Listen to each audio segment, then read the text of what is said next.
जन्म मृत्यु प्रमाण पत्रों को लेकर बड़ा बदलाव। 1 साल बाद किसका आदेश? 2 साल बाद सीधे जेएमएफसी।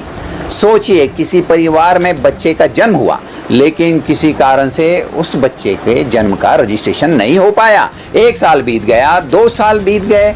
अब परिवार बर्थ सर्टिफिकेट बनवाने के लिए सरकारी कार्यालय पहुंचता है, तो सवाल है अब क्या होगा?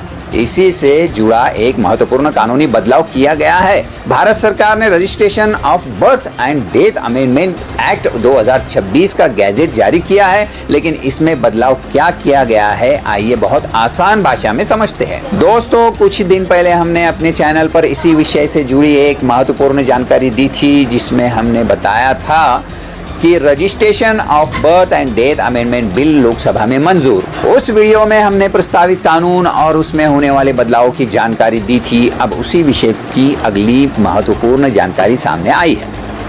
भारत सरकार के gadget of India registration of birth and death amendment act 2026 को आधिकारिक रूप से प्रकाशित किया गया है। तो आज समझते हैं कि इस कानून में आखिर क्या बदलाव किया गया है और आम नागरिक के लिए इसका क्या मतलब है। भारत सरकार के ministry of law and justice ने 6 अगस्त 2026 को ये अमेंडमेंट एक्ट प्रकाशित किया है। इसका नाम है the registration of birth and death amendment act 2026। इस कानून के जरिए registration of birth and death act 1969 में बदलाव किया गया है। कानून में साफ लिखा है कि एक्ट उस तारीख से लागू होगा जो सेंट्रल गवर्नमेंट ऑफिशियल गैजेट में नोटिफिकेशन के द्वारा जारी कर तय करेगी। इसलिए अभी सबसे जरूरी है इस कानून की कमेंसमेंट नोटिफिकेशन की तारीख देखना। अब समझिए सबसे महत्वपूर्ण बदलाव। अगर किसी बर्थ या डेथ की जानकारी रजिस्ट्रार को देने में 1 साल से ज्यादा की, लेकिन 2 साल के अंदर देरी हुई, तो रजिस्ट्रेशन के लिए आदेश लेना होगा। डिस्ट्रिक्ट मजिस्ट्रेट यानी डीएम या सब डिविजनल मजिस्ट्रेट यानी एसडीएम या डीएम द्वारा अधिकृत एग्जीक्यूटिव मजिस्ट्रेट से आदेश देने से पहले बर्थ या डेथ की जानकारी सही है या नहीं, इसकी जांच भी की जाएगी।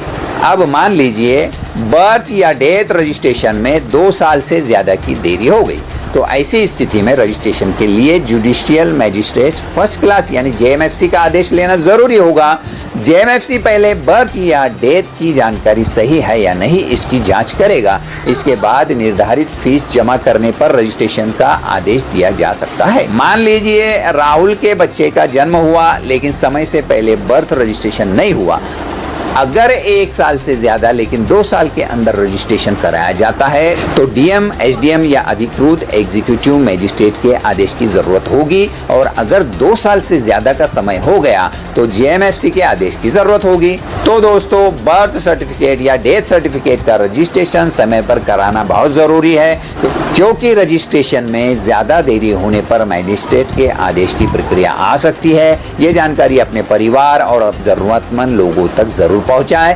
ऐसी ही सरल भाषा में कानून की जानकारी पाने के लिए डीएनए महाराष्ट्र को सब्सक्राइब करें। वीडियो पसंद आया तो लाइक करें और शेयर जरूर करें।